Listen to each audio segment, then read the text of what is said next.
Hey, what is up everyone, Nick here with my review for Batman 43. This issue continues the super heavy story arc and introduces a new villain called Mr. Bloom. The past couple of issues have hinted at him and referenced what he's doing in Gotham City, however this issue allowed us to actually see how he interacts with other crime lords in Gotham, including the Penguin. The majority of this comic actually focused on what happened to Bruce post-Endgame, and we got some questions answered when others kind of raised. And how he survived the cave collapsing after his fight with the Joker, that was also gone into some detail. And without going too far into spoiler territory, essentially what happened is that Julia was able to find his body and he came back to life with little to no memory of what had happened, prior to any of that, including being Batman. And it's probably, they said that because of the Dionysium that he was able to come back to life. Maybe like when his body was lying on the ground, some of the Dionysium kind of seeped into his body and kind of brought him back to life and restructured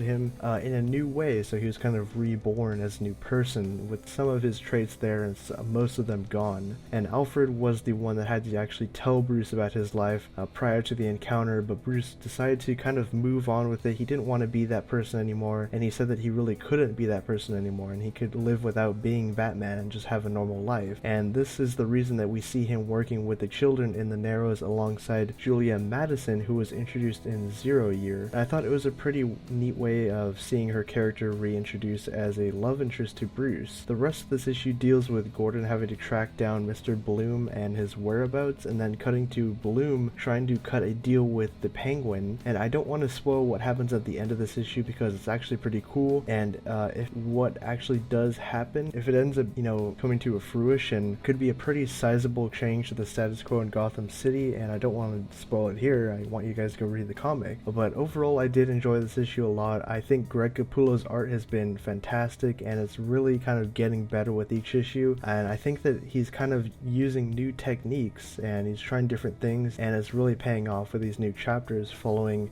Gordon as Batman. I'd give this one an 8 out of 10. I highly recommend that you grab it this week and give it a read. If you like this review, be sure to check out our website or stay subscribed to the Hyper Network for all of our coverage on the DCU titles.